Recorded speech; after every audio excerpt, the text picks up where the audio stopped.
हर 5 साल में, हर 10 साल में कई नई पार्टियां उदय होती है, उनका जन्म होता है, टूटती है, बिखरती है, लेकिन कुछ जो है जो समाज पर, विचारधाराओं पर, जनमानस पर छाप छोड़ जाती है, उन्हीं का नेता आगे चलकर देश की सबसे बड़ी पंचायत संसद भवन में, जो अब सेंट्रल विस्ता हो गया है, वहां पर जाकर बैठता है। Congress, BJP, Samajwadi party, Bahujan Samaj party, Shiv Sena, कई पार्टियां हैं, सबकी अपनी अपनी विचारधारा है। पिछले एक दशक से एक नई पार्टी और एक नया संगठन एक नए कलेवर और नए अंदाज के साथ उभर कर आया है। नाम है भीम आर्मी और उसकी पॉलिटिकल विंग है, इसका नाम है आजाद समाज पार्टी। एक नया लड़का जो उत्तर प्रदेश के सहारनपुर से निकला और आज देश भर में उसका नाम प्रचलित है, चंद्रशेखर आजाद रावण के नाम से। उसका पसीना, उसका खून, उसका एक्टिविज्म आज भीम आर्मी और आजाद समाज पार्टी को देश भर में स्थापित कर चुका है।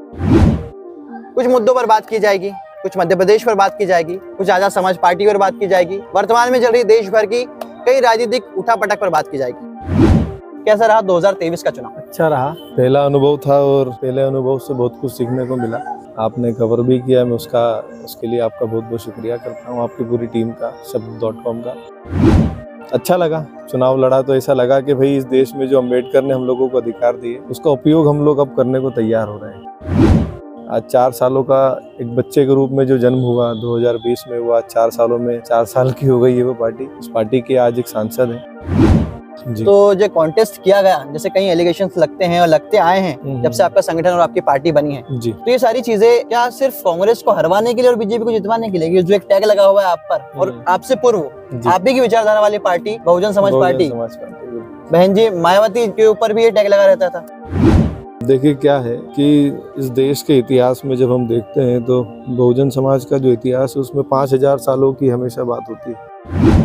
उसमें कई सालों तक एक युद्ध हुआ। युद्ध के बाद में जो आज वर्तमान में अनुसूचित जाति जनजाति है, अन्य पिछड़ा वर्ग है, उनके ऊपर गुलामी थोपी गई, उनको कभी आगे बढ़ने का मौका नहीं दिया। अंग्रेज आए तब जो शिक्षा का मौका मिला, तो जो वर्ग कभी 5000 सालों में ऊपर नहीं उठ पाया, जैसे मैं आज हम लोग एक समतल जगह पर एक बराबरी में बैठे हैं, वैसे नहीं बैठ पाया। तो उस वर्ग को आज अगर आगे बढ़ने का मौका मिलता है डॉक्टर अंबेडकर के संविधान, उनके नियम कानून की बदौलत, तो एलिगेंस तो लगाए जाएंगे कई प्रकार के।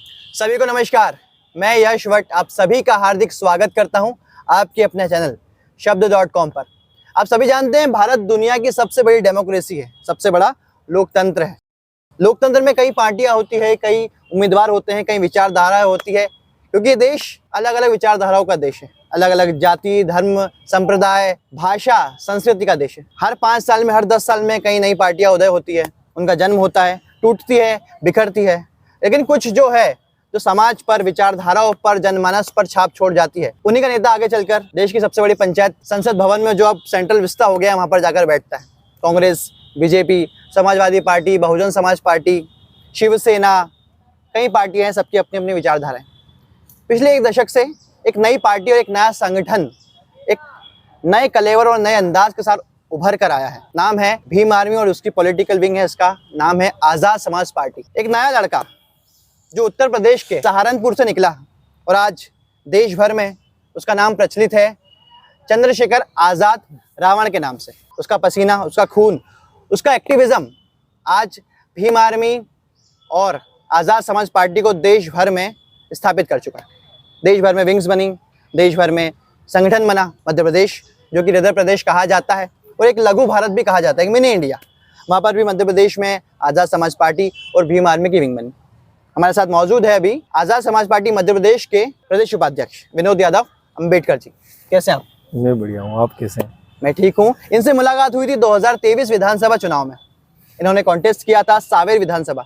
इंदौर जो मध्य प्रदेश का सबसे बड़ा शहर, आर्थिक राजधानी कहा जाने वाला सबसे बड़ा शहर, उसकी एक कॉन्स्टिट्यूएंसी सावेर विधानसभा से विनोद जी ने चुनाव लड़ा था। बड़े दमखम और बड़ी मजबूती के साथ चुनाव लड़ा था। और इस बीच कई चीजें बदल गई है। जिस नेता का नाम, जिस एक्टिविस्ट का नाम, जिस युवा नेता का मैंने नाम लिया, एडवोकेट चंद्रशेखर आजाद, वो अब सिर्फ एक्टिविस्ट नहीं रहे, वो अब माननीय सांसद हो गए हैं। बिल्कुल। नगीना लोकसभा सीट से, उत्तर प्रदेश की नगीना लोकसभा सीट से उन्हें भारी मतों से, भारी वोट से जनता ने चुनकर भेजा है। और आज दलितों की, वंचितों की, पिछड़ों की, मुसलमानों की, महिलाओं की, या फिर कहे हर जाति धर्म के पीड़ितों की आवाज बनकर वो खूब गूंज लगाते हैं संसद में, और संसद से लेकर सड़क तक। कुछ मुद्दों पर बात की जाएगी, कुछ मध्य प्रदेश पर बात की जाएगी, कुछ आजाद समाज पार्टी पर बात की जाएगी, वर्तमान में चल रही देश भर की कई राजनीतिक उठापटक पर बात की जाएगी। हमारे साथ विनोद जी है। जी। बताइए सबसे पहले तो कैसा रहा 2023 का चुनाव? अच्छा रहा। पहला अनुभव था और पहले अनुभव से बहुत कुछ सीखने को मिला। आपने कवर भी किया, मैं उसके लिए आपका बहुत बहुत शुक्रिया करता हूँ, आपकी पूरी टीम का, शब्द.com का। जिस प्रकार से चुनाव मैंने लड़ा, मेरी टीम ने लड़ा, और जो अनुभव मुझे मिला है, बहुत कुछ सीखने को मिला है। आने वाले समय में उसका उपयोग भी करेंगे और अच्छा लगा। चुनाव लड़ा तो ऐसा लगा कि भाई इस देश में जो अम्बेडकर ने हम लोगों को अधिकार दिए, उसका उपयोग हम लोग अब करने को तैयार हो रहे हैं।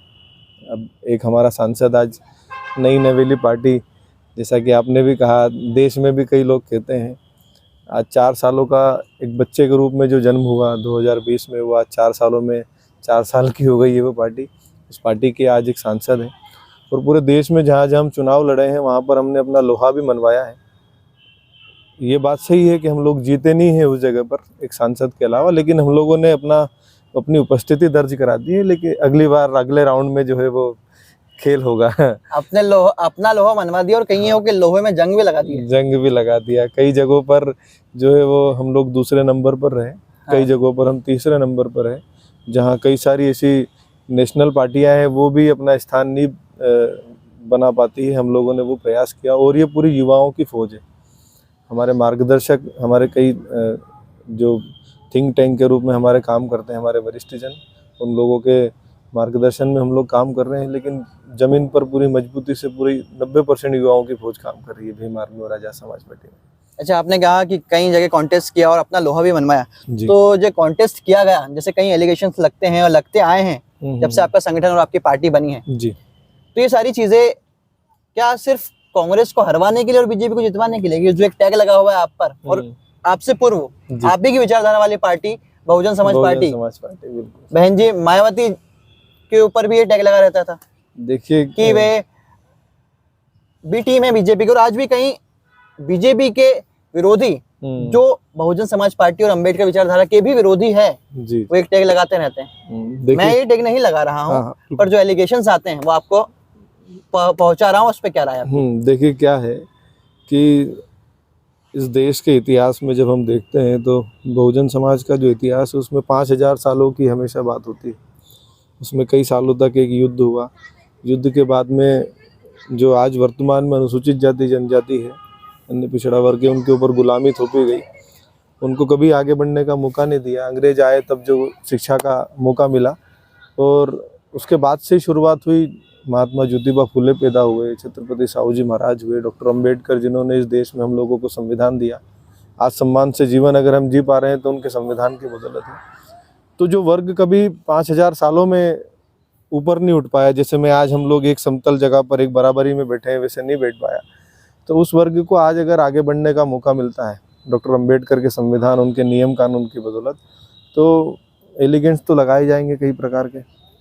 अब चूँकि कोई भी होगा इस देश में, तो हम भाजपा को भी ले लें। कांग्रेस जब जिस समय चुनाव यहाँ लड़ी, और शुरुआती दौर में 1943 में जब पहली बार जो है अंतरिम सरकार बनी कांग्रेस की, उसके बाद में कई सारी पार्टियों का जन्म हुआ, उससे पहले भी जन्म हुआ, तो एलिगेंट उनके ऊपर भी लगे।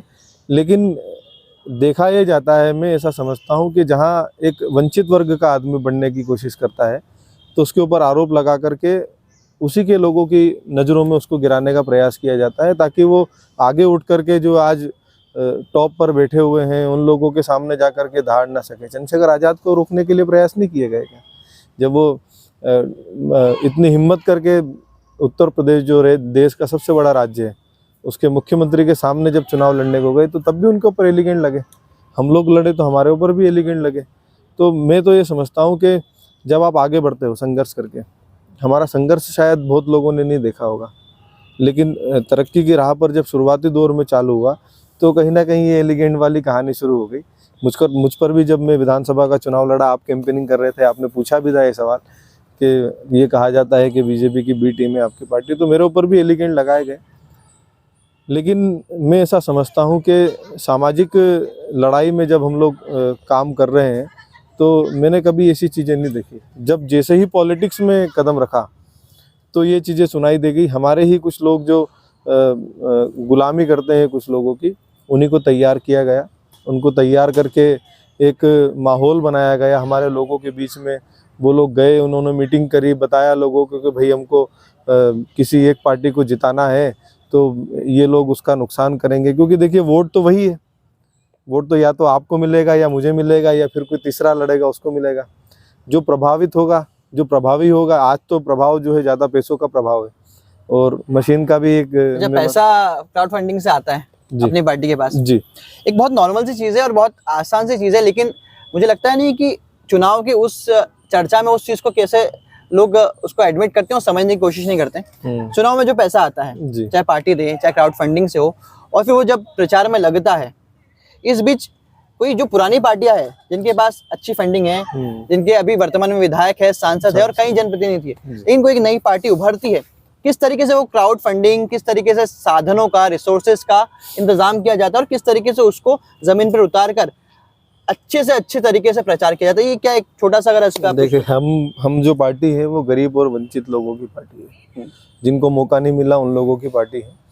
तो जब मैं चुनाव लड़ा, मैं मेरे उस पर बता रहा हूँ कि भाई क्राउड फंडिंग कैसे होती है। जब मैं लोगों के पास में गया तो जिन्होंने मुझे देखा है कि हाँ ये लड़का 8-10 सालों से संघर्ष कर रहा है, तो जब मैंने उनके चरण छुए, उनसे मिला, उनसे हाथ मिलाया, तो कई लोगों ने हाथ मिलाते समय मेरे हाथ में एक नोट पकड़ा दिया कि भाई ये हमारी तरफ से सहयोग है। वो उस नोट, मैं समझता हूँ कि उस नोट की वैल्यू इस दुनिया में नहीं लगा सकता, कोई भी कीमत नहीं लगा सकता उस नोट की। वो सहयोग मिला। तो फंडिंग तो वैसे होती है, कई सारे लोग ऐसे रहे जिन्होंने सोशल मीडिया पर मुझे देखा, उन्होंने वहाँ से मुझे मदद करी। और मेरे परिवार जो है, क्योंकि जब तक आपकी राजनीति में परिवार आपका सहयोगी नहीं होता है, अब राजनीति में सफल होने में थोड़ा सा ज़्यादा परेशानी आती है, मैं समझता हूँ। तो मेरा परिवार साथ में था, परिवार ने बहुत बड़ा सहयोग किया, मतलब आर्थिक रूप से। हाँ, आर्थिक रूप से। भाई यूँ तो वो मन से तन से कर ही रहे हैं, लेकिन उन्होंने, जब मैं चुनाव लड़ा तो अभी भी, जैसे मैं अभी भी चलता हूँ, मेरे पास कई बार व्यवस्थाएं नहीं बनती है तो परिवार के लोगों से सहयोग लेकर के करता हूँ। क्या रिएक्शन रहा पहला जब पहली बार बताया कि मुझे इस सामाजिक लड़ाई में, राजनीतिक लड़ाई में उतरना है? देखिए, मेरा परिवार जो है, मैं जिस परिवार में पैदा हुआ उस परिवार में कोई ग्राम पंचायत में पंच का जो चुनाव होता है ना, उसको भी फाइट नहीं किया किसी ने। और अगर उनके परिवार से कोई बच्चा निकल करके विधानसभा का चुनाव लड़ता है, एक्चुअल में मैं पहले जिला पंचायत का चुनाव लड़ चुका हूँ और बहुत अच्छे वोट आए, मुझे 6500 वोट आए थे उस समय। तो विधानसभा का लड़ा तो उनको पता था कि भाई ठीक है, लेकिन हाँ, उनका रिएक्शन ये था कि भाई देख के चीज़ें जो है वो कभी कभी अनुकूल नहीं होती है, लेकिन संभल करके चुनाव लड़ना, उसका परिणाम भी हमने देखा, लोगों ने एलिगेंट्स भी लगाए। तो क्राउड फंडिंग वैसे होती, बहुत लोगों ने सहयोग किया, बहुत लोगों ने। अब मैं अमाउंट के रूप में नहीं बता सकता कि इतना सहयोग हुआ, लेकिन मैं चुनाव लड़ा। जानना भी नहीं चाह रहा कि अमाउंट कितना हुआ, मैं बस वो प्रोसेस जानना चाह रहा हूं। वही कैसे क्राउड फंडिंग होती है, जैसे मैं मीटिंग में गया हूँ, हाँ, मैं मीटिंग में गया हूँ, मैं मीटिंग में मेरे परिवार के 100 लोगों के साथ बैठा है, जो समाज के लोग हैं उनके बीच में बैठा हूँ। तो मैंने उनसे कहा कि भाई आपका बेटा चुनाव लड़ रहा है, मेरे पास व्यवस्थाएं नहीं है, तो मीटिंग में से ही कोई आदमी, हम में से कोई सक्षम होगा इतना कि वो हमारे फाइनेंशियली सपोर्ट कर सके, उसके पास कोई संसाधन हो जो हमें दे सके, तो उन्होंने वो उपलब्ध कराए। कुछ लोगों ने फंड दिया नगद, और कुछ लोगों ने जो है वो संसाधन उपलब्ध कराए, तो ऐसे सहयोग बना। वैसे ही चुनाव भी लड़े। हमारे कई साथी हैं आज भी, उन्होंने जो सहयोग संसाधन के रूप में दिया था, तो वो पेट्रोल डीजल में उनकी गाड़ियाँ चली, और कुछ के लिए हमने रेंटल किया था, तो कुछ चीज़ों को वैसे भी मैनेज किया गया। तो सब चीज़ हुई, लेकिन सबसे महत्वपूर्ण जो है वो कि क्राउड फंडिंग से हम लोग चुनाव लड़े। हमको एक अनुभव हुआ कि समाज चाहता है आप आगे बढ़ो, लेकिन एक रोड़ा मुझे लगता है कि अटकता है बार बार, वो ईवीएम मशीन का है। उस पर बहुत ज़्यादा ज़रूरी है हम लोगों को विचार, पूरे देश को विचार करने की ज़रूरत है। क्या रोड़ा है ईवीएम का? रोड़ा यही है कि भाई ईवीएम के कारण गड़बड़ी होती है। ये गड़बड़ी ऐसे होती है कि जब आप चुनाव लड़ते हो तो आप भी एक ऑब्जर्वेशन करते हो कि भाई मैं यहाँ कितना मजबूत हूँ। मैंने खुद महसूस किया जिन गाँवों में मैं गया हूँ, जहाँ से लोगों को समर्थन मिला। आप असंतुष्ट थे आपके रिजल्ट से? बिल्कुल, मुझे, और मैं तो तब भी मैंने बात रखी, लेकिन हम लोग क्या है कि मजबूत नहीं थे। हम लोग ये बात तो बहुत बड़ी मजबूत पार्टी, जो विपक्ष सबसे बड़ी पार्टी कांग्रेस, उसके बाद तीसरे नंबर की 37 सांसदों वाली पार्टी जी, समाजवादी पार्टी, वो भी आज कह रहे हैं, और हमेशा से कहते हैं ना, कह रहे हैं, उसके लिए कर नहीं रहे। आप बाइकआउट क्यों नहीं कर रहे हैं? चुनाव लड़ना बंद कर दें। हम छोटी पार्टी, हम शुरुआती पार्टी नहीं, चुनाव लड़ना बंद नहीं करें। हम इलेक्शन कमीशन, अब हमारे पास ये चुनाव बीत जाएंगे, अभी झारखंड के और ये दूसरे चुनाव बचे हैं इसके बाद में हमारे पास पूरे 3-4 साल होंगे। आप उस बीच में आंदोलन करें ना उसको बंद कराने के लिए। और मैं समझता हूँ कि इसमें सबसे बड़ा योगदान कांग्रेस का रहा है। कांग्रेस लेकर के आई ईवीएम को 1980 में, 82 में चुनाव कराया असम में, तब से वो चला आ रहा है। बीच में बहुत सारे चीजें आई है, सुप्रीम कोर्ट में याचिका लगी है, फिर जो है उसमें एक वीवीपैट मशीन लगी जिसमें से एक पर्ची निकलती है, ठीक है। आज अगर वो वीवीपैट मशीन की पर्ची की भी काउंटिंग की जाए तो मैं समझता हूँ कि वो फेयर चुनाव हो सकता है, लेकिन वो सिर्फ 5% काउंट होती है। अब तो उन्होंने बोल दिया ना भैया एक साथ ही करेंगे। नहीं, एक साथ करने से तो मैं समझता हूँ उसमें भी खिलाफ हो। मतलब मुझे ऐसा लगता है कि भारतीय जनता पार्टी जो करे उसके खिलाफ आजाद समाज पार्टी। मैं आपको बताना चाहता हूँ उसका एक लॉजिक। फिर भी मुझे ये चीज समझ में नहीं आती कि भारतीय जनता पार्टी जो भी करे उसके खिलाफ आजाद समाज पार्टी, फिर भी बी टीम का उन पर क्यों एलिगेशन लगता है कि भैया मंशा ठीक नहीं है ना, मंशा ठीक नहीं है। आपकी नीयत अगर साफ है तो हम आपके साथ भी खड़े हो जाएंगे। आपकी नीयत साफ। भारतीय जनता पार्टी ने 10 साल में कुछ नहीं किया। किया होगा, देखो मैं आपको बताना चाहता हूं। चलिए, नरेंद्र मोदी जी ने उनके कार्यकाल में जी, और शिवराज सिंह चौहान और अभी पिछले 1 साल से मिस्टर मोहन यादव जी, हाँ, क्या कुछ 5 काम तो गिनाएंगे? देखिए यहाँ पर मुसलमानों के क्या हालात कर दिए। अभी उनकी दुकानें चलाना मुश्किल पड़ गई थी, ये माहौल बनाया गया। कल हम नेगेटिव के ऊपर चर्चा करेंगे, पॉजिटिव कुछ तो विनोद यादव अम्बेडकर युवा नेता है, युवा नजरिए से देश को, समाज को, राजनीति को, आर्थिक स्थिति को समझते हैं। स्वच्छता को लेकर के जो बीजेपी गवर्नमेंट ने काम किया मैं उसको अप्रिशिएट करूंगा। उन्होंने बहुत अच्छा काम किया और मैं समझता हूं कि ऐसा काम होते रहना चाहिए। लेकिन इसके अलावा मुझे समझ में नहीं आता, जब 2016 के अंदर रोस्टर पॉइंट वाली बात थी तब उस मुद्दे पर भी हम लोगों ने आंदोलन किया। 2 अप्रैल 2018 का जो एट्रोसिटी का मामला था उस पर भी हमने किया। अभी जैसे आरक्षण में वर्गीकरण वाला मामला आया, हमें बुराई नहीं, हमारा कोई भाई आगे बढ़ रहा है तो, लेकिन समस्या ये है कि जो शेड्यूल कास्ट का 15% रिजर्वेशन है, 7.5% शेड्यूल ट्राइब का रिजर्वेशन है, आप उसको पूर्ण रूप से लागू करो ना। आप उसको लागू करोगे तो मैं समझता हूँ फिल हो जाएगा। आपके जो बैकलॉग पदों की भर्ती बाकी है आप उसको फिल करो। आपके बहुत सारे जो ऐसे पद खाली रिक्त हैं जिनको आपको भरना चाहिए, आप उनको नहीं भर रहे हो। अगर आप उस आरक्षण को आगे बढ़ाना चाहते थे, आपने बढ़ाया, विगर सेक्शन दिया आपने 7th क्लास को, EWS। आप वही चीज अगर यहाँ कर लोगे तो क्या बुराई है? नहीं, पर उनका कहना है कि आरक्षण में भी SC ST का जो आरक्षण है, अभी ओबीसी पर ये बात नहीं आई है, उसमें भी क्रीमी लेयर का जो है कि कहीं ऐसे नेताओं के, विधायकों, इवन कहीं न्यायाधीशों के, जजों के भी बयान ऐसे आए हैं कि भैया एक पीढ़ी ने फायदा ले लिया तो दूसरी पीढ़ी उसका फायदा ना ले। उनका कहना है, उनका तर्क ये तो है। वो मैं समझता हूँ न्यायाधीशों को वो सम्माननीय है, वो सर्वोच्च पद पर हैं, जिस जगह वो इस देश में अपनी सेवाएं दे रहे हैं, वो न्याय करते हैं। क्या वो खुद से अपने दिल पे हाथ रख करके पूछ सकते हैं कि वो न्याय संगत बात कर रहे हैं? इस देश में कॉलेजियम सिस्टम अंग्रेजों के समय से चल रहा है। आपकी एक पीढ़ी ने उसका लाभ ले लिया, आप कब तक लोगे? भारत देश को आजाद हुए आज कितने साल हो गए? आपकी पीढ़ी दर पीढ़ी 200-250 परिवार चला रहे हैं सुप्रीम कोर्ट और हाई कोर्ट को। तो पहले तो उनको छोड़ना चाहिए। फिर अगर ये मसला है तो भाई, हम तो कल परसों से हम लोगों को आरक्षण का, हम लोगों को तो आज भी हमारे लोगों को आरक्षण का सही मतलब नहीं पता है। हम लोगों को तो वहां पहुंचने में भी बड़ा प्रयास करने पड़ते हैं, तब जाकर के कुछ गिनती के लोग आगे बढ़ पाए। अब उसमें से भी आप क्रीमी लेयर वाली बात कर रहे हैं, तो पहले तो भाई सुप्रीम कोर्ट और हाई कोर्ट को देखना चाहिए कि न्यायपालिका जो भारत देश की है उस व्यवस्था में कौन से वर्ग के लोग हैं। 650 जज है पूरे देश में, उसमें से लगभग 80% जज जो है वो 7th क्लास के हैं। इस देश की 85% आबादी के लोग जो है वो फिर मतलब न्याय नहीं कर सकते लोगों का। तो ये तो आप बताओ ना कि जो आप स्टेटमेंट ये दे रहे हो उसमें स्टेटमेंट में आपकी क्या है, आपका क्या स्टैंड है कि आप इस पर करो कि कॉलेजियम सिस्टम खत्म कर दो, वो जो है एजुकेशन वो किसी एग्जाम के माध्यम से एंट्री होगी, फिर देखो फिर पता चलेगा। अभी 250। आपका ये कहना है कि जिस तरीके से EWS को अलग से एक सेक्शन दिया है आरक्षण में, उसी तरह जिन वंचित वर्ग में भी वंचित वर्गों की आप बात कर रहे हैं, उन्हें भी एक अलग से आरक्षण दे दिया जाए। क्यों नहीं देना चाहिए भाई? जब एक दायरा था 50% वाला, उसके अबव नहीं जाना था, आप गए 10% आरक्षण आपने EWS दिया, आप यहाँ क्यों नहीं दे सकते? आज अनुसूचित जाति लगभग 30 करोड़ के आसपास है भारत के अंदर। आप उस 30 करोड़ लोगों के लिए क्या कर रहे हो? आप आदिवासियों के लिए क्या कर रहे हो? बनाया ना, राष्ट्रपति बनाया, अब दूसरी बार फिर ट्राइबल महिला को राष्ट्रपति बनाया, अब 2 बार महामहिम हो गए। उसके अलावा आपकी ही वर्ग से, इसी वर्ग से चिराग पासवान खाद्य मंत्री, केंद्रीय खाद्य मंत्री, रामदास अठावले हर मंत्रिमंडल में मंत्री बनते हैं, केंद्रीय मंत्री बनते हैं, वो भी इसी वर्ग से आ रहे हैं। तो वो क्यों बीजेपी के साथ खड़े? ये जो खालिस्तान भरने वाली बात होती है ना, वो वैसा वाला काम है कि लोगों अच्छा, को बताना प्रतिनिधित्व पड़े। दिखाना है। बस दिखाना है। आप देख लो मोदी जी ओबीसी ने क्या क्या क्या किया ओबीसी के लिए। आज भी जो मंडल कमीशन आयोग की सिफारिश थी उस पर क्या किया मोदी जी ने आज तक बात नहीं रखी। आप देखो ओबीसी आज भी इस देश के अंदर किस हालात में है। आज भी देश की जितनी भी यूनिवर्सिटीज़ है वहाँ पर ओबीसी की हालत देख करके देखो कि वहाँ पर वो होते हैं प्रोफेसर होते हैं उनकी क्या है वो है वहाँ संख्या क्या है। फिर आप जाओ जुडिशरी सिस्टम में उनकी संख्या क्या है। आप उनकी जाओ ब्यूरोक्रेसी में क्या संख्या है उनकी। इसकी सारी स्थिति मुझे पार्लियामेंट्री बता, में क्या- आंकड़े मुझे पता है, आपको पता है। हाँ। सॉल्यूशन क्या है आपके पास? सॉल्यूशन यही है कि इस देश में न्याय संगत चीजें हों। भारत के संविधान से जो चीजें होना चाहिए सही तरीके से वो हो। आरक्षण की बात करें तो आप जो 50% 49.5% ST SC OBC के लिए आरक्षण है आप उसी को पूर्ण रूप से लागू कर दो। तो राहुल गांधी जी कह तो रहे हैं, क्या कह रहे हैं? कहने से क्या आप तो होगा। राहुल उनकी गांधी बहुत के भी जगह खिलाफ हो, सरकार आप अखिलेश यादव के भी खिलाफ हो, है। आप आपका अलग ही नजरिया है। भारत का संविधान बोला उन्होंने, भारत के संविधान को बचाना है। हम्म। उनके 55 साल के राज में भारत के संविधान में कितने सारे संशोधन हुए। हम्म। इस देश के बाहर बहुत सारे देश है जहाँ बड़े बड़े संविधान है और भी संविधान है।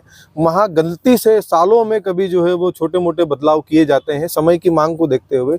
118 संशोधन किए उनके पर शासन संविधान में संशोधन की व्यवस्था तो संविधान बनाते वक्त संविधान निर्माताओं ने ही उसकी जगह वो रखी। इसलिए दी गई थी, वो जरूरत के हिसाब से दी गई थी। वो इसलिए नहीं दी गई थी कि आपका मतलब कैसे हल होगा उसके अंदर, क्योंकि वहाँ आपका मेजोरिटी है। पर फैक्चुअली और टेक्निकली और वो सही है। नहीं वो सही जरूर है, इस मामले में सही है, लेकिन मैं ये समझता हूँ कि आपकी नीयत उसमें साफ नहीं है ना। आप ये देखेंगे जब भारत के संविधान में ST SC OBC के लिए आरक्षण की व्यवस्था बनाई गई, आप बहुत अच्छे से समझते हैं उन चीजों को कि भाई ये यहाँ वंचित वर्ग के लोगों को आगे बढ़ाने के लिए प्रतिनिधित्व का मामला है। आप उसको 55 सालों के राज में आगे बढ़ा देते, आप उसको पूर्ण रूप से लागू करा देते तो हम समझते कि भाई आपने हमारे लिए कुछ किया। इस देश की व्यवस्था में आप एक ऐसा देखिए कि कानून व्यवस्था डॉक्टर अंबेडकर बना करके गए, लेकिन उस कानून व्यवस्था में आज भी इस देश के वंचित वर्ग को न्याय मिलता है क्या? तो आपने उसके लिए क्या किया? भाई भाजपा भी वही कर रही है, आप भी वही करते थे, तो हमारे लिए नागना साहब। अभी देखिए मैं आपको और स्पष्ट बताता हूँ। आप ये कह रहे हैं कि भाई हम भाजपा का जो है वो बेनिफिट करने के लिए चुनाव लड़ रहे हैं। चंद्रशेखर आजाद, हाँ दुनिया कह रही होगी, चंद्रशेखर आजाद जी ने इंडिया गठबंधन से ये कहा कि आप मुझे सिंगल सीट दे दो जिसमें मैं लड़ूंगा और पूरे देश में हम आपकी मदद करेंगे। तो भाई आपको हमारी मदद चाहिए नहीं ना, फिर हम पूरे देश में मदद करते हैं ना आपके लिए। आपने उत्तर प्रदेश में भी यही हुआ। तो ये चीजें तो हमें दिखाई दे रही ना कि आप हमें चाहते नहीं हो आगे बढ़ाना। जब 55 सालों में आपने हमको आगे नहीं बढ़ाया, आज आप देखिए, आप खड़गे जी के अलावा आप नेशनल लीडर बताओ शेड्यूल कास्ट ट्राइब का, बीजेपी में बताओ, कांग्रेस में बताओ, जो पूरे देश में विख्यात नेता है बहुत है, लेकिन विख्यात नेता कितने हैं? हरियाणा में जो मुख्यमंत्री की जो दावेदार रही कुमारी शैलजा, वो इस वर्ग से आती है। मैं नेशनल लेवल पर ये जानना चाहता हूँ कि नेशनल लेवल पर कौन सा लीडर है कांग्रेस में, भाजपा में, जो शेड्यूल कास्ट शेड्यूल ट्राइब से आता है और बहुत बड़ा नाम उसका हो, जो जिसको देख करके देश के लोग जो है वो, उस वर्ग के लोग जो है वो उससे प्रभावित हो दिखे। खत्म कर देते हैं ले जा करके। आप देखो कन्हैया कुमार कहाँ है, चलो ठीक है वो तो अपर क्लास से। कन्हैया कुमार जो जब स्टूडेंट का लीडर था वो हाईलाइट में रहता था हमेशा। अब देखो पिछले चुनाव कन्हैया कुमार को समय से पहले अच्छी अपॉर्चुनिटी दी कांग्रेस पार्टी ने। मैं समझता मात्र 2 से 1.5 साल पहले वो कांग्रेस पार्टी में ज्वाइन किया और दिल्ली नॉर्थ वेस्ट जैसी इतनी बहुचर्चित सीट जिसमें मनोज तिवारी जैसा एक भोजपुरी सुपरस्टार और पिछले 2 बार का सांसद वहाँ चुनाव, उसके सामने चुनाव लड़ने का मौका दिया, आपको कम लगता है? तो वो हराने के मुझे लगता है कि कहीं और से कहीं बड़ी मजबूती चुनाव लड़ा कन्हैया कुमार ने। मैं उस सीट पर रहकर आया हूँ, 3 दिन चुनाव लड़ रहा है, कवर कर आया हूँ। चुनाव लड़ रहा है तो मजबूती से ही लड़ेगा, लेकिन मैं नहीं मानता कि कांग्रेस ने कन्हैया को कम दिया। अभी कर देते, चलो वायनाड से उसको दे देते टिकट प्रियंका गांधी की जगह। फिर किसको देते हैं? वायनाड से प्रियंका गांधी की जगह कन्हैया कुमार को दे देते टिकट। अच्छा तो आप दे देते वहां पर, आपने क्यों दुष्यंत चौटाला का हाथ थामा हरियाणा में? देखिए वो पॉलिटिकल चीजें जो है, जो आपस में जो आपने भी तो जाट और अनुसूचित जाति का समीकरण बनाया वहां पर। नहीं तो वो तो आप ये बात मानेंगे नहीं या समझेंगे नहीं, या मुझे पता है आप बिल्कुल नहीं मानेंगे कि भैया राजनीति में समीकरण बिठाने पड़ते हैं। जाति देखनी पड़ेगी, वर्ग देखना पड़ेगा, धर्म देखना पड़ेगा, महिला पुरुष देखना पड़ेगा, भाषा देखनी पड़ेगी, नैरेटिव्स देखना पड़ेगा, सब देखना। और आप राजनीति में आए तो आप भी देख रहे हैं, देखना पड़ेगा, कर भी रहे हैं, लेकिन कहीं कहीं पर चीजें वैसी नहीं बनती है। कहीं कहीं पर जो गठबंधन बनता है वो जो कॉमन मिनिमम प्रोग्राम होते हैं, जो जिन बातों पर हमारे मुद्दों पर बात होती है, भाई मैं आपके साथ तभी जाऊंगा ना जब आप मेरे मुद्दों पर सहमत हो गए। तो शायद सामने वाले कोई दूसरा हमारे बातों पर सहमत नहीं था, हमारे मुद्दों पर सहमत नहीं था, आप सहमत थे, आपके साथ गठबंधन किए, लड़ रहे चुनाव। भाई हम राजस्थान में भी तो लड़े बेनीवाल जी के साथ, और देखिए क्या रिजल्ट लेकर के आए। भाई दूसरे नंबर पर 2-3 सीटों पर रहे, तीसरे नंबर पर। अच्छा, आपने हनुमान बेनीवाल का नाम लिया। हनुमान बेनीवाल, राजकुमार रावत, पप्पू यादव, असदुद्दीन ओवैसी और चंद्रशेखर आजाद, ये पांचों लोगों की खूब अफवाहें चलती, अफवाहें क्या, दोस्ती खूब गाथाएं आजकल धीरे धीरे सुनने में आती। क्या समीकरण है, क्या कुछ आगे चलकर कुछ अलग तीसरा रास्ता? देखिए ये डिसीजन तो कैसे लगते हैं चारों नेता? देखो मेरी सभी अच्छे हैं, पप्पू यादव अच्छे लीडर सुर्खियों बने रहते हैं, राजकुमार राउत नया चेहरा और दूसरी बार जीतकर आए हैं, विधायक के बाद अब सांसद बने हैं। सांसद तो उनका काम रख देखो ना, वहाँ पर वो जिस वर्ग से आते हैं उस वर्ग के लिए वो काम भी करते हैं, लगातार सड़कों पर रहते हैं। अगर लगता है उनको कि मेरी बात सदन में नहीं सुनी जा रही तो वो सड़कों पर अपनी बात रखते हैं। तो एक्टिविस्ट है, और ऐसे लोग हैं जिनको वंचित रखा गया, वो आगे बढ़ने का प्रयास कर रहे हैं, वो बिल्कुल अपनी पॉलिटिक्स पार्टी जो है वो उसको लेकर चल रहे हैं, लेकिन वो मजबूत आवाज है। आज चंद्रशेखर आजाद जी जिनके लीडरशिप में हम लोग काम कर रहे हैं, मुझे ऐसा लगता है कि उनसे अच्छा लीडर मुझे नहीं लगता कि मुझे इस उम्र में मिलता। तो मैं उनके साथ में उनकी जो चीज़ें हैं, वो जिस प्रकार से लड़ते हैं हम लोगों के लिए, तो ये चीज़ें हैं, इसके लिए काम कर रहे हैं। तो सभी लीडर अच्छे हैं, जो समाज के लिए, इस देश के लिए काम करना चाहते हैं, वो सभी अच्छे लीडर, वो सभी अच्छे। हाँ। और आकाश आनंद कैसे हैं? हमारे भाई हैं, वो भी बड़े भाई हैं, विचारधारा एक ही है। कॉम्पिटिटर है चंद्रशेखर आजाद रावण का? नहीं, चंद्रशेखर आजाद जी बहुत अलग चीज है, कॉम्पिटिटर नहीं है। मैं नहीं मानता, मैं इसलिए नहीं मानता क्योंकि देखो बहन जी की पूरी बहुजन समाज पार्टी की पूरी विरासत उनके हाथ में है, विरासत बड़ा कैडर है इनके पास। विरासत में क्या है, कॉम्पिटिटर तो है ही नहीं वैसे भी। विरासत में चंद्रशेखर आजाद को संघर्ष मिला है और इनको भाई कुर्सी मिली है। आज उनके पीछे जो है वो हजारों के लोग हैं, क्योंकि वो बनाया कांशीराम साहब ने है, बहन जी ने बनाया, चंद्रशेखर आजाद ने खुद करके बनाया है। आज सांसद है अपने दम पर, अपनी मेहनत के पूरे देश में उन्होंने सब लोगों के लिए काम किया, तब सांसद है वो। उनके दम में, उनमें इतनी ताकत नहीं, अगर होती तो वो लड़ाते और जिताते। उन्होंने लड़ाया, बताए कितने सांसद बने उनकी सीट तो खैर आपने ले ली ना, ना? तो ले ली, वो जनता ने दी है। चंद्रशेखर आजाद जी सिर्फ एक कैंडिडेट के रूप में वहां पर चुनाव लड़ने गए थे, लेकिन जीत का जो सेहरा है वो जनता ने उनके गले में डाला है, उनके सिर पर बांधा है। तो भाई मुझे नहीं लगता चंद्रशेखर आजाद जी और उनके में इतना सा भी कंपटीशन है। जो व्यक्ति किताब में पढ़ करके महापुरुषों के नाम बोलता हो, जिसको महापुरुषों के नाम तक नहीं पता हो, वो अच्छा ऐसा है। तो ये आपने देखा होगा, कई सारी वीडियो चली है ऐसी। मैं ऐसे ही नहीं कह रहा हूँ, आप तो खुद पत्रकार है। वीडियो पर मैं पूर्ण रूप से वो कट्टी क्लिप्स में वो उस पर ज्यादा विश्वास नहीं करता, जब तक उसकी तह तक ना जाऊं। ठीक है, वो बात भी सही है, लेकिन खैर वो भी नहीं है, नाम ले लेना कोई मसला नहीं है। लेकिन आप जब संघर्ष को देखते हैं तो चंद्रशेखर आजाद जी और उनके संघर्ष में आप क्या बहुजन समाज पार्टी अब उतरते दौर की बात हो गई? देखिए ये तो मैं उसके लिए नहीं कह सकता, लेकिन बहुजन समाज पार्टी के नाराज हो जाएंगे जो मैंने बात की। लेकिन मैं अगर राजनीतिक दृष्टिकोण से देख रहा हूँ तो अभी फिलहाल में, जिसके 2019 में 10 सांसद थे, आज अभी एक भी सांसद नहीं है। तो उस एनालिटिक रूप से अगर मैं आपसे पूछा जाऊं, ग्राफिक्स में तो आप देख सकते हो यार, उसमें तो कोई दो राय नहीं है। जो ग्राफिक्स है उसमें तो डाउनफॉल चल रहा है। अब वो उनका एजेंडा है, वो किस प्रकार से, क्योंकि मैं आजाद समाज पार्टी का मेंबर हूँ तो मेरी जिम्मेदारी मेरी पार्टी के लिए है। अच्छा चलो, आपकी जिम्मेदारी, आपको मध्य प्रदेश में संगठन ने जिम्मेदारी दी है, उपाध्यक्ष पद दिया है जी। किस तरीके से मध्य प्रदेश में आप अपने संगठन को बढ़ाएंगे, कैडर को बढ़ाएंगे, विचारधारा को बढ़ाएंगे, लोगों को जोड़ेंगे, क्या आपका माइंड मैकिंग में? देखिए क्योंकि पॉलिटिकल पार्टी है हमारी, हमारा संगठन भी है, सामाजिक संगठन भी हमारे, तो अभी जिस प्रकार से हम लोगों ने काम किया था, उन मुद्दों को उठाया था, जिन मुद्दों को कोई नहीं पूछ रहा था, चंद्रशेखर आजाद जी ने संसद में भी उठाए। अब हमारा उद्देश्य ये है कि हम एक कैडर तैयार कर रहे हैं, जो बहुजन मिशन का कैडर है।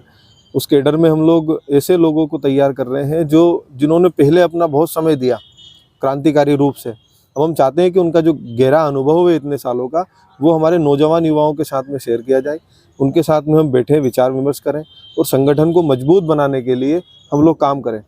और मेरे विचार में, चूँकि हम लोग अभी नई पार्टी है, मैं पार्टी का उपाध्यक्ष हूँ, तो मेरे विचार में ये है कि हम लोग आने वाले समय में कुछ चुनिंदा सीटों पर ज़्यादा मेहनत करेंगे और उस पर चुनाव लड़ करके आने वाले चुनाव में हम लोग जीत दर्ज करने के लिए मेहनत करेंगे भी। तो स्ट्रेटेजी अगले चुनाव के लिए है।